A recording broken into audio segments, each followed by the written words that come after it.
Welcome to Airway Answers, expanding your breadth of knowledge. My name is Nicole Goldfarb, and I'm a speech-language pathologist and certified orofacial myologist. And I'm here to help you find your airway answers. We're in this together. Let's do this. Hello, everybody, and thank you for joining us. As you can all see, I have this amazing team of providers here, and I wanted to introduce all of these wonderful therapists and dentists and talk about an amazing course that's coming up soon. So in October, we have a great course coming up, October 25th and 26th, called the STAR course. And this STAR course is held and hosted by Dr. Najma Hanenbosch, who is a pediatric dentist in San Diego, California. And this team is called the STAR team. So this team that you're looking at, and we also have some other providers who weren't able to be here today. So I'll talk all about everybody. The STAR course is a vibrant and multidisciplinary learning experience. This course will cover sleep, oral ties, oral habits, growth and development, breastfeeding, complex feeding, speech, breathing, and airway health through a multifaceted lens. Emphasis will be placed on assessment, diagnosis, treatment indications, surgery, and research. By hearing from providers involved in all aspects of a patient's care team, we will teach the importance of a professional, collaborative, clinical approach as it relates to orofacial function and growth. And the amazing thing is, we know to help our patients, we have to work with different providers in different realms and different fields because airway issues are complex. There's so many different components to the issues that our patients are facing.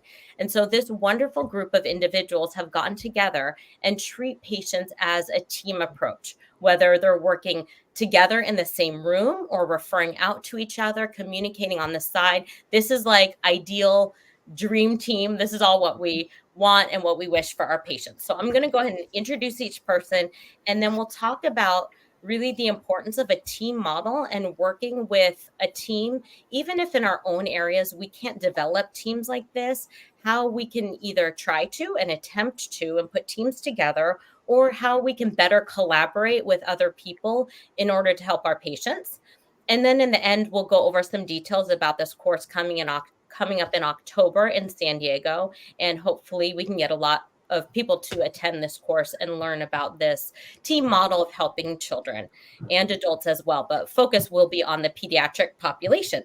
So first off, Dr. Najma Hanenbosch is a pediatric dentist, so she's upper right corner. Dr. Naj is our lady in San Diego for referrals for tongue tie releases of children and adults.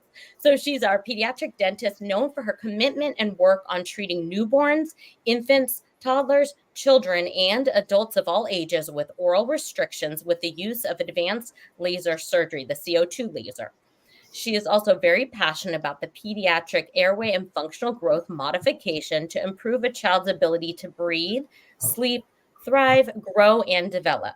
She is one of a few providers nationwide who does early childhood expansion and intervention with various appliances and intervention methods. And she's an expert in her field and a leading provider in California. And that's one thing we'll talk about too, is that early intervention and expansion orthodontic treatments, because we're so blessed to have you in our area, Dr. Hanenbosch. Next, I have Hope Reyes. So Dr. Hope is a PT, and she is a licensed doctor of physical therapy and founder of Moving Munchkins. She's a pediatric physical therapist and certified breastfeeding specialist. Now, I just wonder how many PTs also have a certification in breastfeeding. That's an amazing combination, especially for the little infants that you're seeing. Dr. Hope services patients birth to 5 years of age.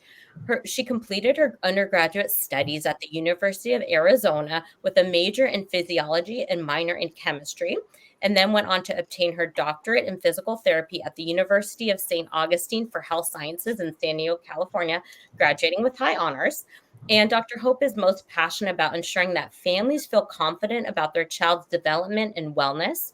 And she loves being part of this collaborative team to offer the most updated and integrative approaches to her patients and families. She's trained in several manual therapy approaches to relieve fascial strain within the body for optimal motor and airway development. And PT is so important part of this team for any age, but especially when we're talking about infants, right? Hands-on, getting your hands on the baby, helping to relieve any strains or motor imbalances.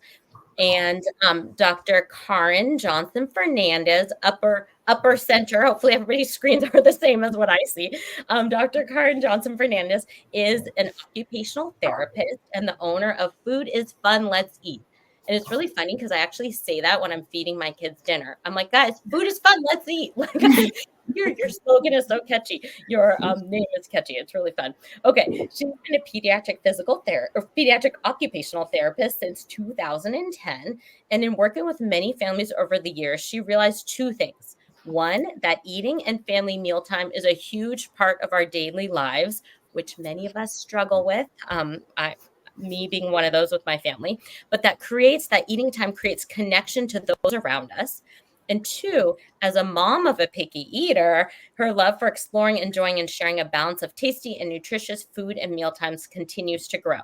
Those two areas led Dr. Karin to combine her skills in specialized feeding therapy in order to help families feel more comfortable, connected, and successful with mealtime in their home and community. She's taken tons of courses to further educate herself in this field, learning about sensory and oral motor difficulties, tethered oral tissues, breast and bottle feeding in infants, and she is also a certified breastfeeding specialist. This is amazing, you guys. All these skills combined is so wonderful. She works with food progression, overall pediatric feeding challenges. So that is absolutely wonderful. And next, we have the wonderful Jen Gatham right there in the lower center of our screen. And Jen is a nurse practitioner and international board certified lactation consultant, which is amazing as well. She has over 15 years of maternal infant experience. She began her career as a labor and delivery nurse and transitioned into lactation and postpartum work when she realized there was a need for better care and support for postpartum families. Then gained clinical experience at Sharp Mary Birch and Kaiser Permanente before ultimately opening her own private practice for lactation and infant feeding. She's also the owner of a prenatal and postpartum wellness center and the founder of a nonprofit organization to help make lactation and postpartum services more accessible to new families. Guys, I keep just getting blown away by reading about who's in front of me right now. Amazing. Next, we have the wonderful Tamara Thomas. Yay, I'm so excited. Tamara is a myofunctional therapist, registered dental hygienist, and she has a passion for improving oral and systemic health. Tamara owns Facial Physique Oral Facial Myofunctional Therapy, and she provides specialized care aimed at enhancing breathing and craniofacial development for both children and adults. She's a mentor with Myofunctional Therapy University, helping to guide practitioners who are getting trained in myofunctional therapy. She's speaking also with our STAR course here, promoting this multidisciplinary approach to treatment of oral ties, airway issues, myofunctional issues. And Tamara is a certificate holder in the Oral Systemic Education Certification and a board member of the National Network of Healthcare Hygienists. And then our other team member here that couldn't join us is Selena Preston, who also works with Tamara at her practice, Facial Physique. And Selena is also a registered dental hygienist and an oral facial myofunctional therapist. And Selena focuses on noxious oral habits and helping to treat those habits as part of an overall oral facial myofunctional therapy program. And she's a certified specialist in oral facial myology, a Breathe Institute ambassador, Myo Mentor and Myo Mastermind, and Myo Circle graduate. So we have such like a wealth of information and knowledge looking at the people here in front of me. So what I want to talk about is how you guys got a team set up, like this multidisciplinary team. I know you work together. You also refer out to other specialists as needed. It's just a really wonderful care for the patients that you're seeing because you have these people you can all talk to and communicate with and provide better therapy. So I guess, Dr. Naj, how did that get started for you developing this team? Yeah, I mean, I think really what happened is just getting a group of people that all realize that the patient care and the patient experience and the patient health is at the forefront and the most important part. And also realizing that not one person, provider, therapist holds all the pieces to the puzzle. Mhm. So I was very fortunate here in San Diego to little by little start gathering a group of like-minded therapists that had the same end goals and objectives and wanted to grow and learn and thrive and continue their education just to be able to better help their patients. And this group really just started forming organically over the past few years. And everyone is just so wonderful with wanting to share the information that they have, the knowledge they have, and put it all together so we can all be one, two, three pieces of a larger puzzle. And it's just really helped, I think, the community as a whole and our patient experiences. Yeah, it's so true. Like, you know that saying, the more you know, the less you know? And that Yes. can be super overwhelming, right? We all know that. Like everything we learn, we're like, oh shoot, I don't know. Like, oh no, now I'm actually more in the hole. And you feel like sometimes um not burdened, but like overwhelmed. And so having a team of people to just like ask questions to communicate with, like, what's your viewpoint on this patient? And that really helps like cushion that feeling of being overwhelmed. So I want to ask like any of you or maybe Hope, like how as a PT, how has your role been in helping on a multidisciplinary team? Yeah, so it's kind of what you were saying about like the more you know, the less you know. Like Karin kind of dragged me into this tongue tie world, and I'd been treating infants for 7, 8 years before I had my daughter, who had a mid-blade restriction. Anyway, that's another story. But basically, we kind of figured out like, oh, my work is helping your patients feed better. And when she gets a patient coming in, she's like, oh, like this baby just doesn't seem like they're moving well. Can you like figure that out? So it just kind of started happening organically, kind of like Dr. Naj was saying.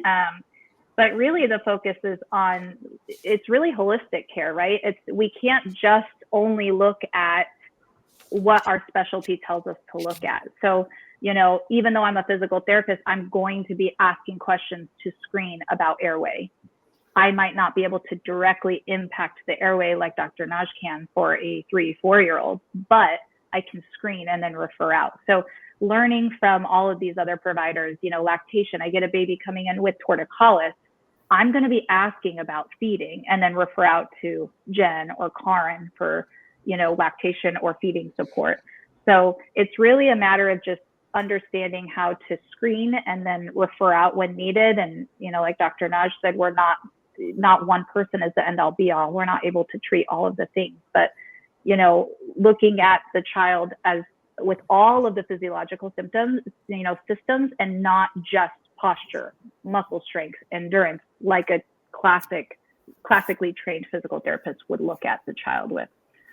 So as a PT, I'm always curious, like once you learned about tongue ties or any tethered oral tissues and airway, how many of your patients do you realize, oh my Oh, goodness, like they might have had these issues and I didn't know? Or there are, it's like, it's a double-edged sword. It's the guilt factor of like, I was gonna oh say my no gosh. guilt. Okay. Yeah, the guilt factor of, oh my gosh, you have patients that start like, that was an airway kid. That was, he definitely had oral ties, you just from prior. But then it's like, the good thing is that now I know this, so I can better treat my patients now, So if I was practicing the same I was 5 years ago, we wouldn't be moving forward. So it's definitely, a good thing to be aware of this. And I think, we don't get this information in school. Like I think all of us can probably say that we don't get this information even on our rotations. Airway was never talked about unless it was from a very classic ENT approach of, oh, this, patient was intubated in the NICU at birth and, they have a trach and, all of those things. So it's really about, like I said, the holistic approach to making sure that we're treating our patients with all of the systems in place. And not just functioning in silos. Yeah. So why would an infant or child need physical therapy added to their plan of care? Like that Yeah, young so age. yeah, I had a 6-day-old in my office last week. So, I think it takes somebody to recognize it, whether it's the parent, the pediatrician. Dr. Najma usually is like, whoa, this baby's jaw is really tight. So, the first milestone that a baby meets is feeding.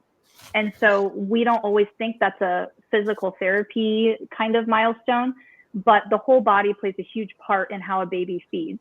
So if you're looking at a baby and they have torticollis, like a side preference, they're not going to be able to feed if their posture is over here and they don't have adequate midline posture. My analogy that I give parents and other providers is the neck and the trunk and the entire body provides really deep tree roots of a tree, and the oral function is like a leaf, like way out on a branch. And if we don't have deep tree roots, the leaf is going to shake too much. It's not going to be able to be a sound limb, a tree limb.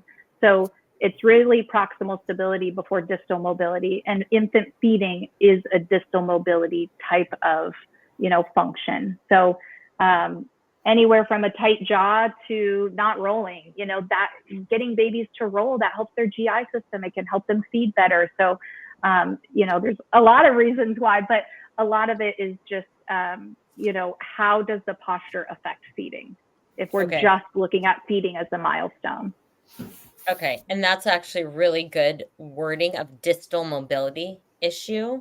Because, it's hard to think about that. Sometimes you think like, oh, PT, they're like whole body, core, but like the feeding and distal mobility is really good. And that's an interesting analogy with the tree and the leaves, branches. I love that. So Karen, what does an OT do, and what would the OT's role be with such little ones? Yeah, great question. So my role as a feeding specialist in working with infants and toddlers kind of varies, but as an OT, I'm looking at developmental milestones. And one of those, as Hope mentioned, is feeding. So we all need to feed to survive. When I come into play, there's most often already an IBCLC on board. And if not, I am going to grab one or refer to one. Because although I do have my certified breastfeeding specialist certificate, I do not have the complete background and knowledge that an international board's lactation consultant does, like Jen. So first and foremost, I want to know that my client, if they're not already working with lactation, will work on be referred to lactation. But I am looking, I'm looking at ergonomics. So I'm looking to see how the baby feeds. If they have not been referred to me by Dr. Hannenbosch or another provider, I'm going to do an oral assessment. I do that regardless, but an oral assessment, to check for oral ties and look at oral mechanics, look at strength and coordination. Some of these babies, if there's other stuff going on, have even more difficulty feeding. So I'm kind of just looking at the whole picture, watching a feed, breast or bottle feed, and trying to kind of pinpoint what might be going on that's, causing the difficulties with feeding, short feeds, long feeds, popping off and on the bottle or the breast during feeding, clicking, lip blisters. So I'm really doing a visual and manual exam of the mouth when I, come on board. And then working with older kids, such as toddlers, I'm, usually called into the picture when someone's not progressing with solids. So if we're stuck on purees and we're not tolerating lumpier foods or mashed foods, or as we get even older, solid foods, if we can only, if we're very selective and we only like to eat one color of food or one brand of food, why? I need to look and dig deep and find out why that's going on. So in working in the dental office, which as an occupational therapist, I can honestly say I never in a million years thought that I would ever work in a dental office, but it's the coolest thing ever, and I love it. And so my role working in Dr. Hannenbosch's office is to do wound care checks. And wound care is in the scope of practice for occupational therapy and physical therapy. So, when Dr. Hannenbosch does a procedure on an infant or a toddler, there are certain follow-ups that take place after the procedure. And so my role in the dental office is to meet with families and actually do the oral wound care check of the infant or the toddler that's coming in. But another big piece and a big role for me to play in that is checking in with the family to see if they have all the necessary providers on their team. So, Dr. Hanenbosch does a great job at referring to other providers in San Diego when the baby needs lactation or they need myo or they need speech or PT or whatever.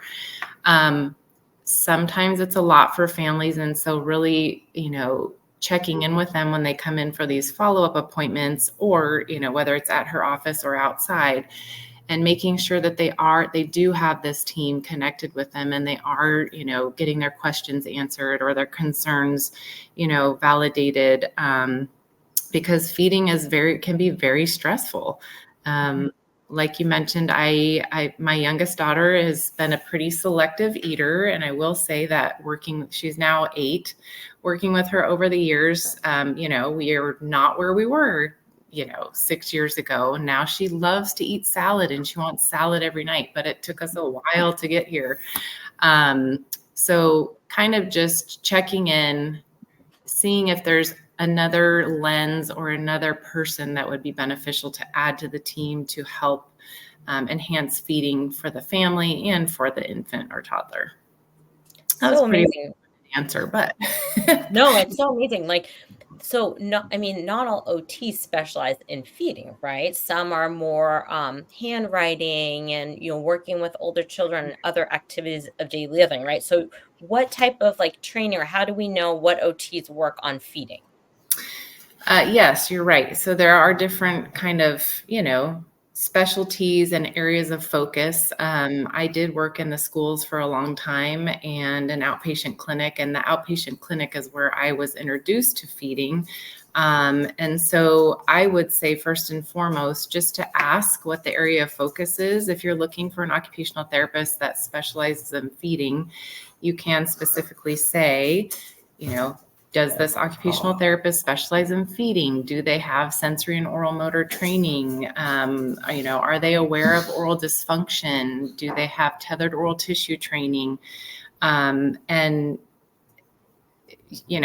they should be able to answer that. Some OTs specialize in hand therapy or, stroke rehab. So they should be able to answer, what their specific training and background is and what their passion is. And you're going to be amazing also to learn from in this upcoming course, because not only do you have the feeding specialty, but also you understand tether oral tissues. And I know I've worked in the past with other OTs who might treat feeding issues as purely sensory and work on these programs of conditioning or sensitization programs without understanding that there may be an aspect of a tongue tie that's causing the child to not chew well. So they have a choking and hyperactive gag reflex, and that's contributing to the additional issues. So it'll be interesting to learn more from you about the tongue ties and how that relates with the feeding and the sensory aspect as well. So super interesting. Let's talk lactation, because this is so great too to have as part of the team and your experience. So Jen, can you talk about what an IBCLC does and maybe how that's different from someone who might have a certified breastfeeding specialty certificate, and just all about that? Tell us about that. It's a lot. There's a lot to talk about for all of that. It's really funny because before I became an IBCLC, I was working in the hospital and I knew that we had lactation consultants, but I kind of thought all they did was adjust position and latch the baby. I didn't even have any idea at the time really what the scope was of what they do. And then it was during some of our training in the hospital, we actually got to shadow a lactation consultant. And that was when I was like, wow, you guys do so much more than I gave you credit for. And so I think just having been in the healthcare setting and not really understanding what they did, that the majority of people probably don't really realize the benefits of having an IBCLC, because we do a lot. We do so much. And what we're really kind of trying to do is we're assessing the mom. we're assessing the baby, we're assessing the feeding, we're looking at all of the different pieces of this puzzle and trying to figure out what is going on with one tiny human who can't communicate with us. So it's a little bit of trial and error and kind of guessing and trying some different things and seeing what works and what doesn't work. Because when I'm looking at a feeding session, I'm trying to determine, and this just comes, I've learned this just comes with practice and experience, is I'm trying to figure out, is this behavioral? Is it anatomical, or is it functional? What is going on with this baby? Because sometimes a latch can be any one of those things. And without the additional training and just the experience working with brand new babies, and that's where it was great that I worked in the hospital, because I saw those fresh babies. And then I got to see what happened when they go home. And I can see that the pieces don't always match up. So just we do a lot of things when we're looking at the baby. We're trying to assess for what's going on in the mouth. We don't get really any training in oral ties, to be honest. So we get to do some screening. I feel like that's probably the most appropriate way to describe it, is IBCLCs can screen for oral issues that are going on. But a lot of people, and I've had doctors tell me this, they don't actually realize that we're not allowed to diagnose tongue ties. So there's a lot of discrepancies out there in what we can do. But we're screening the babies for what's going on inside their mouths, and then hopefully referring. And then we're assessing the mom's whole health history, because we're looking at all the things that could impact their milk supply. So it's not just the feeding, but it's like, how is our supply getting off the ground? And that can be like thyroid issues and hormonal issues and medications that they're taking. And is that compatible with breastfeeding? And so we're looking at this whole big picture between the health statuses and the anatomy and the function of both the mom and the baby, and then putting those pieces together and figure out, how are we going to make this feeding happen? So we look at a lot of things, and low milk supply is like the big one that's so complicated. So I never gave them enough credit for the work that they were doing, but it's the initial feedings and then the follow-ups. And I was just doing a case study for something else last night, and I was looking at this patient that I had, and it was prenatal, couple of visits in the middle, all the way through her weaning experience. And so we kind of follow them throughout their whole breastfeeding experience and troubleshoot. She had all kinds of things that just came up throughout her whole breastfeeding journey that she reached out to help navigate. So we're just kind of that ongoing support to them throughout their whole breastfeeding journey, their lactation journey, through all of the struggles. And there's a lot of them. Yeah, it's interesting too, because that's kind of what I thought prior to my prior knowledge, is the IBCLC like works on position. And that was my experience in the hospital. It's like, I had a C-section. They're like, do the football hold, or I don't remember all these things. I was like so overwhelmed, but nobody picked up on the tongue tie that my child had. And then like the pediatrician missed it, not surprisingly.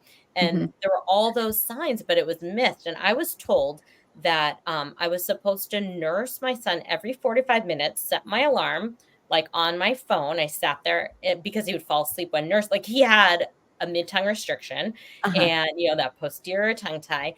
Milk would come out of his nose, or all the signs and symptoms, right? But nobody else helped me through that. And I was able to nurse him for 18 months with all the symptoms going on. But they said if he doesn't gain enough weight within the first week, he'll have to be back in the hospital. So nurse him every 45 minutes. I think there was an app for that I downloaded. There was something. It was like horrible. Stress 45. Like I was just like a nursing machine. And so I feel like, do you notice a lot of IBCLCs will actually miss the tethered tissues when they're assessing in the hospital or screening in the hospital? Is that still a problem? Absolutely. And your whole situation, like if we were looking at that situation, really what we should be doing is trying to identify, why is this baby so sleepy? Is it because they're transitioning? Do they have a medical thing going on? Are they having a difficult time with feeding? Is it due to an oral restriction? So there's so many things that could explain why a baby is sleepy. But the oral restrictions is the big one. And I can attest to this by having been in the hospital setting. Our lactation training, we don't really get a whole lot of training on how to really screen for any sort of oral restriction. And I asked some people who've just been through some IBCLC programs, and they're still just kind of taught to look for if the baby can stick their tongue out past their lips and to swipe under the tongue and see if they feel the frenulum. And that's it. And so in hindsight, we were missing a lot of a lot of these problems because we just don't get the training. It's not, and the reason we don't get the training is because it's not in our scope of practice to diagnose it. And so they're not teaching us how to do these full evaluations on these babies to identify these restrictions. So we're looking at very superficial things, and somebody who's had at least a little bit more, has a little bit more knowledge and restrictions can look at that big picture and identify what's going on with the mom. Oh, she has a low milk supply. What's going on with the baby? Oh, the baby's often on the breast. So we can identify some of these other things without knowing what's going on in the mouth. So IBCLCs kind of have to rely on all of that. But that was one of the reasons that I became a nurse practitioner, was because I wanted to be able to actually do an oral assessment and check for all of these things and be able to actually tell the family, yes, your baby has a tongue tie, or no, they don't, because IBCLCs don't really get to do that. They've got so much information and so much knowledge, and they should be able to do that. But it's a whole like scope of practice thing that really kind of their hands are tied because of that. Mm-hmm. So we don't get the training for it unless they go out and get additional training on how to really identify these ties. And that's why in the hospital, they're probably going to miss it unless it's really, really super obvious one. So, and then they don't know what happens when they go home. So if they miss it, they're not learning from those mistakes, because they don't ever find out that 2 weeks later when they went to outpatient that it was identified. And so there's two separate worlds that aren't talking to each other. And that just makes it more challenging for the families and adds more frustration. And they're like, why didn't somebody identify this? 5 people looked in the hospital and half of them told me something different. So there's a lot of confusion in all of that. And it's just because they don't give us enough training in our programs for these things. We have to seek out that additional training to really know what we're looking for. That's such a problem for all of us. Probably none of us in any of our training was tongue tie evaluation part of our program. We all sought additional training, realizing that is like one of the most significant contributing factors, one of the most, to the problems our patients face. So that's just crazy. Like when is that going to change? Because that's just crazy. And then what happens, Jen, when now you can diagnose because you're a nurse practitioner. So you have this specialty, this advanced ability, but what would happen if like an IBCLC noticed a tongue tie? Would they have to talk to like the pediatrician, or how does that actually get diagnosed? So we're doing some education in a class right now, and we emphasize to them that they're supposed to use oral restrictions when they're describing anything going on in the mouth, because they're not technically allowed to call it a tongue tie. So if they notice oral restrictions, or they're noticing some of the signs and symptoms that could be due to an oral restriction, we're telling them you need to refer right away, because it's time sensitive. Because a lot of the struggles that these families are having, 90% of them, it's nipple pain. So if they're having nipple pain, and a significant part of that is because of tongue ties, then they're more likely to discontinue breastfeeding really, really early on. So we're telling them, if you even suspect that there is any sort of oral restriction going on in there, refer them right away, not just to any provider, because I've had pediatricians tell me they don't get any training in this as well. So if we refer them to the pediatrician, that's kind of a dead end, because none of us are getting enough training in this, and we all acknowledge that and recognize that. So we're encouraging them to know their team and their community, know who specializes in tongue ties, and refer out to those people so that they can do a thorough evaluation and actually make that diagnosis and then recommend treatment. Yeah, that's so important to like refer to the right person, because I feel like sometimes you might refer to somebody who doesn't have education in that area, like certain pediatricians, or maybe a majority, and then they're like, oh, it's not a tongue tie. They've gained enough weight or whatever. And then the parent is just maybe trusting that person, and you've just lost that support. Yeah, this is so great to learn all these details from each of you. Tamara, let's talk about myofunctional therapy, and you and Selena work together. Can you talk about how you guys work together in treating patients with myofunctional issues? Yeah, so I tend to do the older children and adults, and Selena will do the oral habits. She really does a great job with that, or the younger kiddos. So anybody above 4 years old, up to 10, she can do adults as well, but we both have our specialties that we like to work with. I prefer adults, with sleep apnea and all that kind of stuff, where she's more the kiddos guiding that growth and getting the tongue posture up and all of that. So we make a good team, I think, because as you know, Nicole, both of them are so different, the way you would treat a kiddo versus an adult, and the way you would refer out to different providers for a child versus an adult. But we do have some overlap. We are trained in both, but we prefer to stick with kiddos and adults. I do want to add, Nicole, that you are also going to be speaking with us as a speech language pathologist. And I think it's very important because Selena and I are not that. And it does play a role with everything with swallowing. And if we see a patient who really needs speech therapy, we're not going to be doing that. If there's dysphagia or anything like that, we need to refer out for that as well, because our specialty is just doing tongue posture, nasal breathing, lip competency, and chewing. So yeah, I'm so excited too. Thank you for saying that. Yeah, I'm excited to be part of the course this year to talk about the SLP's role also, and numbers. 81%, which is like the most random percent number, but 81% of children with speech articulation issues also have concomitant myofunctional issues. So if you don't address the underlying myofunctional issue, the speech issue may never fully resolve or may take years to resolve. And that's actually how I got started in myofunctional therapy.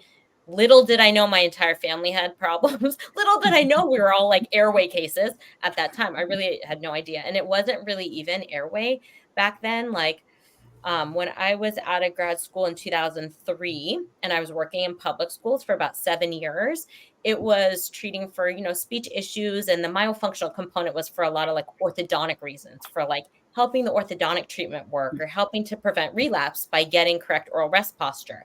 It wasn't airway. What people weren't really talking about it back then. And what I noticed in the schools is the speech articulation cases.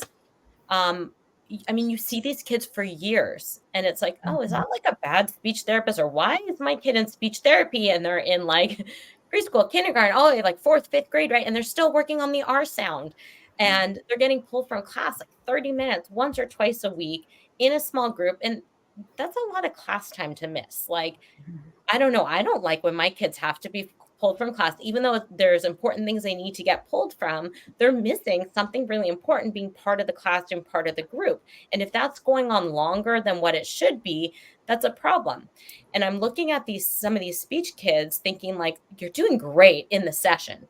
And then when we start talking in conversation, you're ready to leave the room and all goes like out the door, everything we practiced. And then I'm like, so-and-so. And I literally can picture some of these kids' faces from like 16 years ago. And I'm like, large tongues, right? Your tongue looks large, not macroglossia, but just like low tone. Mouth's kind of open, droopy eyes, venous pooling, like all open mouth breathing. And that's not something we were taught about when you're working on speech articulation necessarily. And so that's when I got my training, realizing, oh my goodness, there's this whole underlying oral facial myofunctional problem and the speech issue is just a symptom of that. In most cases, not all cases, because there's other speech problems. In the course, I'll talk about all different speech issues, whether it's articulation and what different sounds might be impacted from a tongue tie or a lip tie, because that can also impact speech sounds, how we can tell the difference between whether it's articulation or just like a compensation issue, and also other speech issues, and maybe phonological, we call it, or apraxia, or dysarthria, or there's also developmentally appropriate speech sound differences as well. So it's not all tongue tie. It's not all orofacial myofunctional. There's different terms under the oral motor umbrella, but that's something I'm going to discuss in the part of the course that I'm going to talk about. But yeah, that was how I got into this, was like speech cases. And then I was like, oh my gosh, it just keeps spreading. And it's now really a big like airway push, right? So it's really interesting. And then Selena does the oral habit program with you for like thumb suckers, finger suckers, things like that. Yep. Thumb sucker, finger sucking, blankets, all that stuff. And she works closely with Hope and Karen or any OT-PT that has that modality to help them with the sensory stuff as well. So yeah. And there's so many different skills, like working with children and adults, right? Different. And different like levels of motivation that the child has or doesn't have, and Yeah. then the adult has, right? So it's just Yeah. it's interesting how we have like flexibility to work with all different types of people. Dr. Han and Vash, I wanted to ask you a little bit more about like maybe how you got interested in evaluating and treating tethered oral tissues, because that probably wasn't in your dental program. And how did that become a thing for you? Yeah, so it wasn't a part of any of the training I did in dental school. 4 years of dental school, I had no training, no education on ties. I did an additional year of advanced education in general dentistry in Maui. And when I was there, they had a hygienist who was also an SLP who had taken some coursework on tongue ties. And she was kind of helping identify kids that had tongue ties and had speech issues. And there was 3 residents there at that program, and the other 2 residents weren't interested in treating those tongue ties, and I wanted to learn as much as I could. So I started treating lip ties, tongue ties, with the help of a periodontist that was on staff there. And so I had a lot of experience in doing it from kind of a more periodontal surgical approach for about a year. And then I went to my pediatric dental training. I had no training on ties there again for 2 years.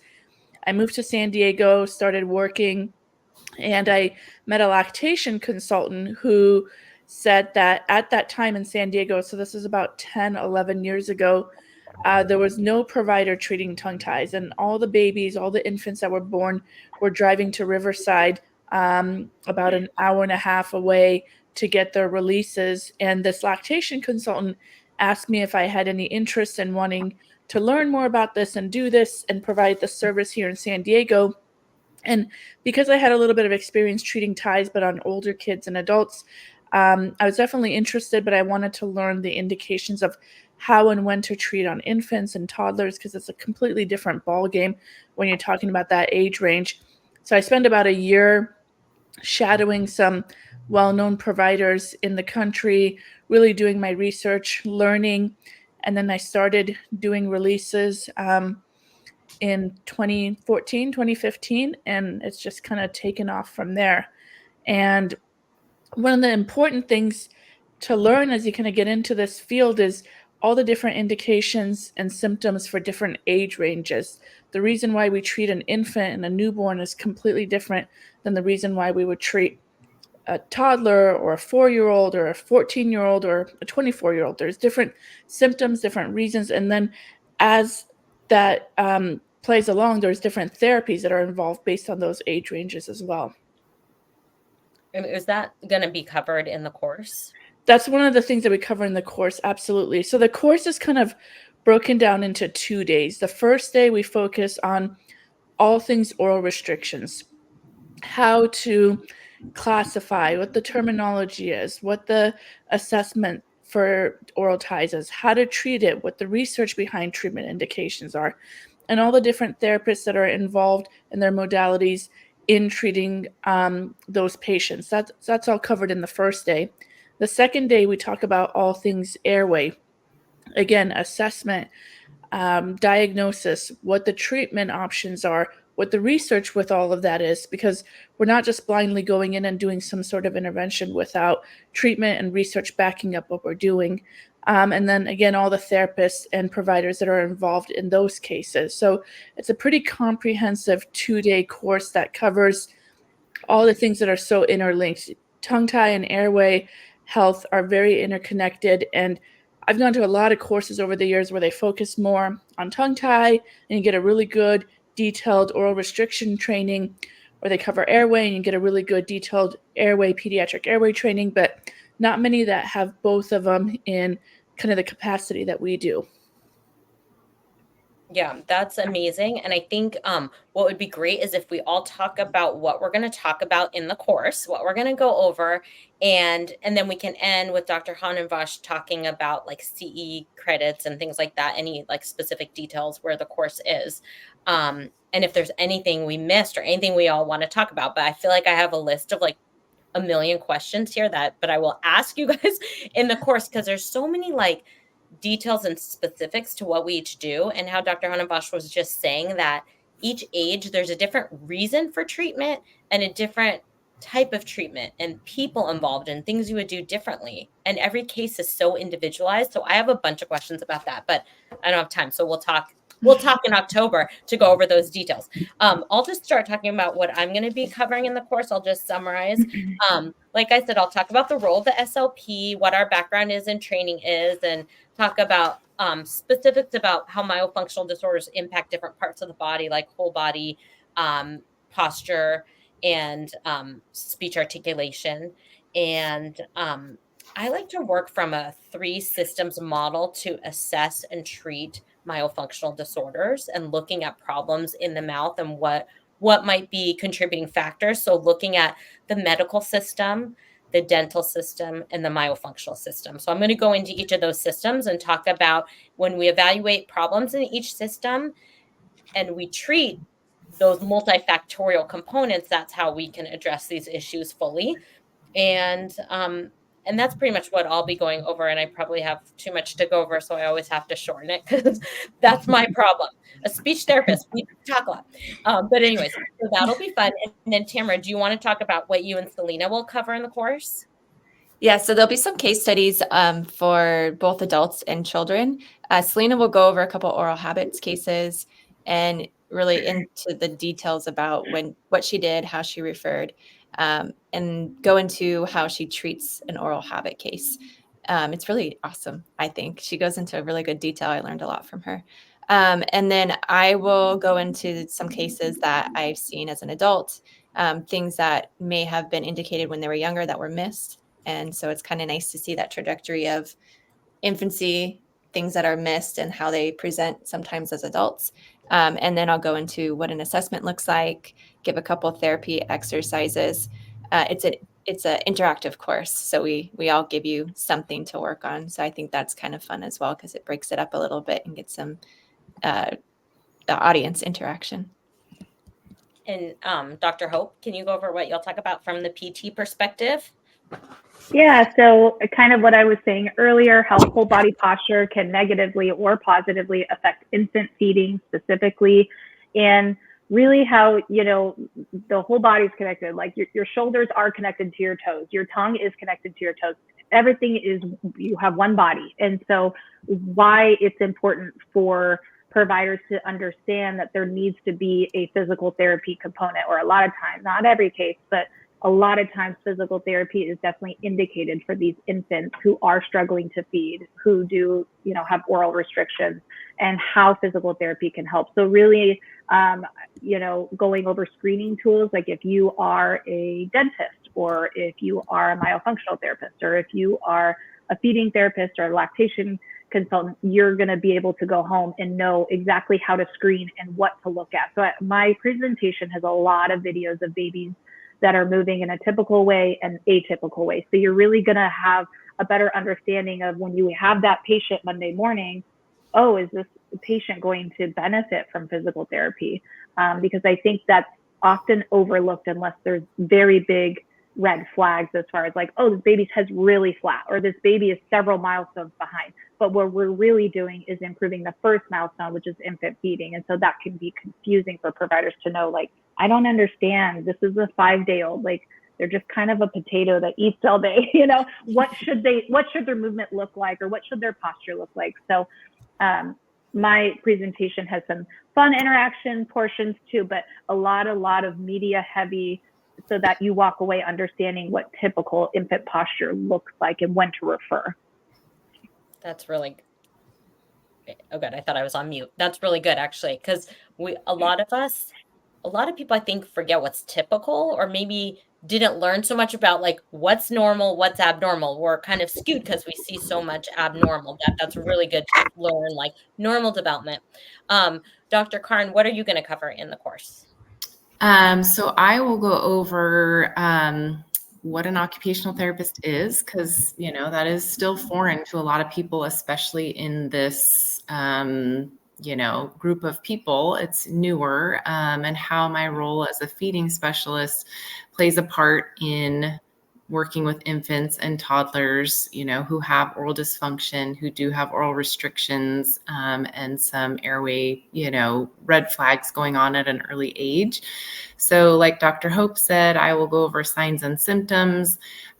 What does a referral look like for me from Dr. Hanenbosch? Why do I get calls from parents? What are concerns of why you would reach out to an occupational therapist?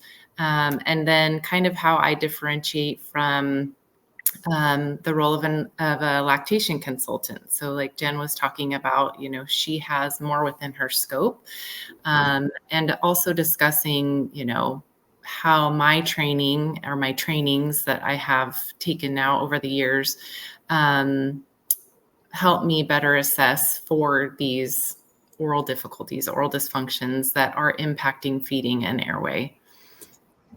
I will also have case studies, which is pretty cool to see, some with some really optimal outcomes and some with some less than optimal outcomes. And we'll talk about the reasoning why, there's those two different outcomes. So yeah, I'm really excited to be a part of this again, and it should be fun and very informative.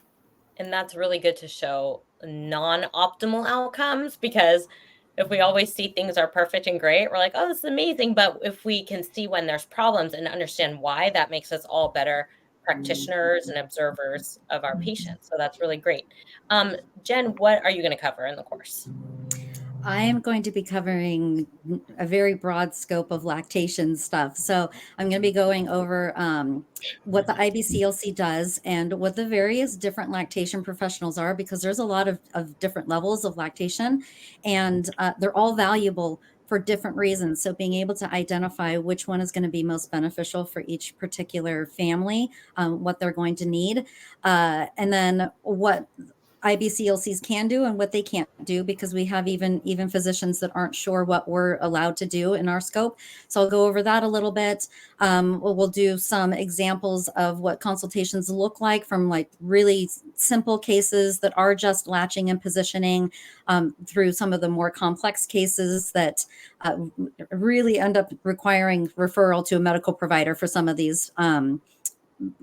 But the lactation professional is still involved in those cases, even once the referral is already made. I'll be covering some information about the training that we get, and then some training that would be highly recommended for anybody who's trying to screen for oral restrictions, just so they know it's more than sticking their tongue out and swiping under the tongue. If this is a population they want to work with, they really need to know that there's additional education that they should be pursuing to be really good at that job, so that they are doing these families a service, not a disservice.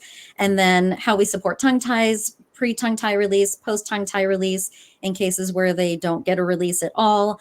And then the end of mine, I cover when to refer to other specialists. And that was tricky for me to figure out. And I kept asking Hope and Karin, what do you guys do again? Can you explain to me how I know which one of you I'm supposed to refer to? Do I refer to both of you? Like, what are your specialties? So I think there's a learning curve in that for a lot of people, and it'll be really beneficial for other lactation professionals to be able to know what to screen for in that baby, to know which specialist is going to make the biggest impact and know which one to refer to. So I cover that in there too. And then hopefully I've got a case study or two to go over, but I tend to talk too long. So hopefully I'll squeeze those in at the end, but we have a couple of case studies too.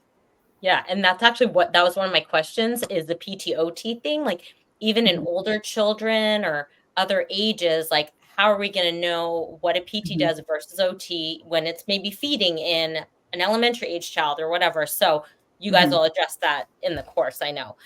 Dr.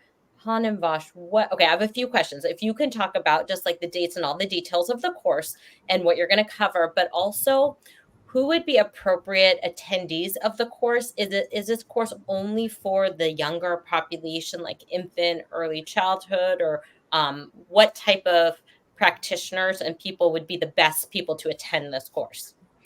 Yeah, thanks for those questions. So as far as what I'll be covering, my approach to both days, day one, the oral restriction day, and day two, the airway health day, is kind of similar. We talk about all the building blocks from A to Z. We talk about the anatomy, terminology, symptoms, classification systems, diagnosis, research, and then we go through several different case presentations. And just like Karin said, cases that worked out really well and we made great progress, and then some cases where things didn't go the way that we wanted and what we learned from those scenarios. So it's not just about learning treatment, intervention, but indications and all the things that go behind the scenes of making those decisions. As far as the course, it's going to be 2 days, October 25th and 26th here in San Diego. And it's a full day, 8 to 5 both days.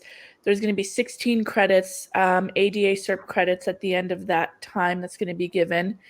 I think this course really applies to all kinds of therapists, professionals that are involved in treating not just infants and toddlers, but children, teenagers, and adults. And the focus of the course more so is pediatrics, but we do talk a lot about how this relates to adulthood as well, and how misdiagnosis or underdiagnosis affects how these adult patients change and come about and come into our practices with lifelong symptoms that they've had that could have been corrected, at the age of 6, and now we're 36 and we've got more compound issues that we've got to deal with. So not just pediatric dentists or general dentists that attend this course, but all different kinds of therapists: occupational therapy, physical therapy, lactation, myofunctional therapists, speech therapists, chiropractors, craniosacral therapists, all different modalities.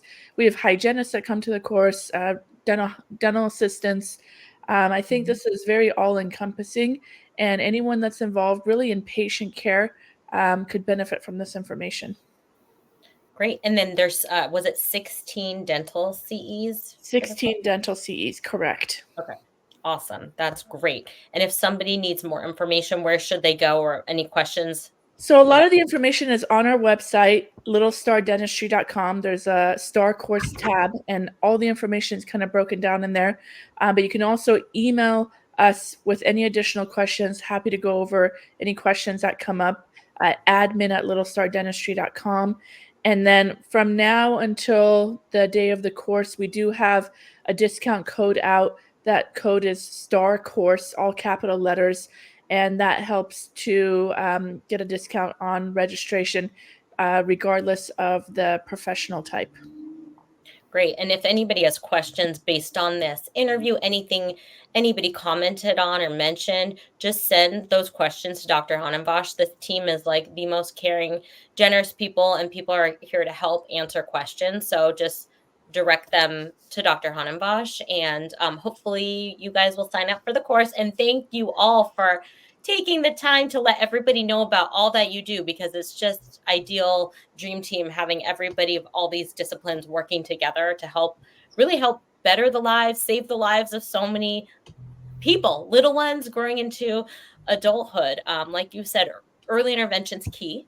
And our adults who have sleep apnea and airway issues did not come out of nowhere. They didn't wake up one day apneic or with these issues. These were developmental, and most occurred in childhood and were missed. So all the work that we are all doing is helping to change that pathway and that health span for really humanity. I don't know if I sound like I'm like preaching to this, but it's just like we all feel it, right? We all know. So the early intervention is so important. So thank you so much. And I really appreciate everyone being here. Thanks so much for having us on your platform, Nicole. We really appreciate it. Thanks, everybody. Thank you so much for joining this episode of Airway Answers. I'm hoping some of your airway questions were answered. Please feel free to give us a rating or a comment. And if you have any further questions, you're welcome to email me at nicole@airwayanswers.info, or check out our site at www.airwayanswers.info. Thank you so much, and join us for the next one.